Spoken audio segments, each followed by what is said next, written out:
Jesus said to his disciples, "Do not be afraid, little flock, for it is your Father's good will to give you the kingdom. Sell your possessions and give alms. Make purses for yourselves that do not wear out, an unfailing treasure in heaven, where no thief comes near, and no moth destroys. For where your treasure is, there your heart will be also. Be dressed for action and have your lamps lit. Be like those who are waiting for their master to return from the wedding banquet, so that they may open the door for him as soon as he comes and knocks. Blessed are those slaves whom the master finds alert when he comes. Truly I tell you, he will fasten his belt and have them sit down to eat, and he will come and serve them.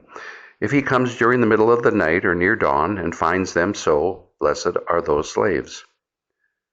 But know this, if the owner of the house had known at what hour the thief was coming, he would not have let him in the house. You also must be ready, for the Son of Man is coming at an unexpected hour." Peter said, "Lord, you are telling this parable for us or for everyone?" And the Lord said, "Who then is the faithful and prudent manager whom his master will put in charge of the slaves to give them their allowance of food at the proper time? Blessed is that slave whom his master find hard at work when he arrives.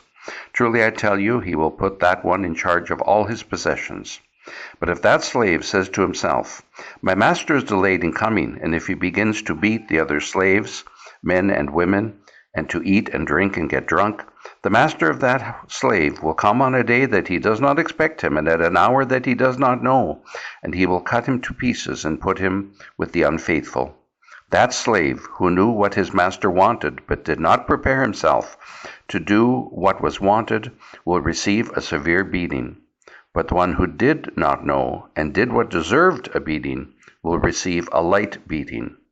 From everyone to whom much has been given, much will be required, and from the one to whom much has been entrusted, even more will be demanded." The Gospel of the Lord. Many years ago, I took care of a parish, St. Teresa of Avila in Elmira, for 3 months, where one key opened all the doors of the church, the hall, the offices, and the rectory. When I went to St. Teresa's Cathedral in Bermuda, I was handed 34 keys. I was never sure what doors or cabinets some of them opened. I had them on 4 rings. The keys that I use regularly to open the doors of the rectory, church, and hall. I had another ring to doors that I use every once in a while, another with the keys to the diocesan office, a key to the bishop's house, and finally another for the car and the garage. This mountain of keys made me think of the gospel of this weekend because I see stewardship as the central message.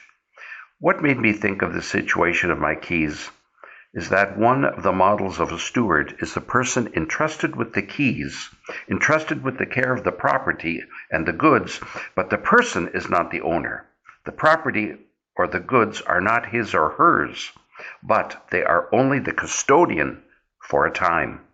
They may be in charge on a day-to-day basis, but they are only caretakers and not the master and owner.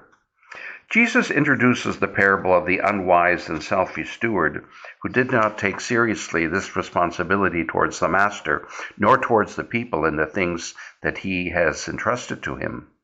Jesus indicates this lack of responsibility, beating his fellow servants, wasting times, indulging in too much food and drink. Jesus said that the steward knew the master's will. He knew what he was supposed to do, but he did not act in accord with the master's will. He says that his punishment will be greater because he knew what had to be done. He knew that he had been given responsibility, and he knew that he was capable of fulfilling his mission, but chose not to. He had not given so much, but in return, he got so little. At the end of the gospel, Jesus says, much will be required of the people entrusted with much, and still more will be demanded of the person entrusted with more. We may not want to hear those words, but he is talking to each of us. We are stewards of God's many gifts and blessings. In our human condition, we tend to look upon the things that are ours exclusively for our own pleasure and enjoyment. After all, we all have a right to the fruits of our labors. There's no sin in possessing things. What tips the scale for us as followers of Jesus is when the things of our life take on such an important role in our lives that the spiritual is forsaken, forgotten, and the treasures of the kingdom, love, forgiveness, peace, compassion, patience, and justice are overshadowed by the treasures in vaults, on mantles, and behind glass. In keeping with this thought, Pope Francis said, "The riches in your pocket aren't worth much when you are poor in the heart." The gospel provides us with an opportunity to reflect on what stewardship means to us. I have been fortunate to encounter in so many parishes people who are well formed in their idea of stewardship, the use of their time, talents, and treasure, in gratitude for all that we have been blessed with. We see it in the parish activities and programs, our liturgical ministers, our catechists, those in leadership, and those who are generous with their time and talents.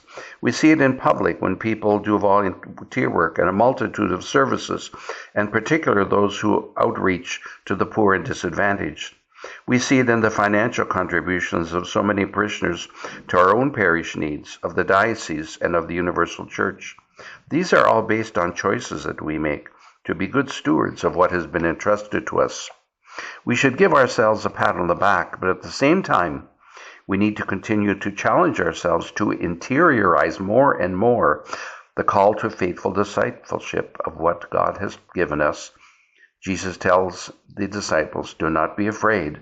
And so we must also not fear or doubt when the Lord can and will, what he will do in and through us when we open ourselves to his call to stewardship.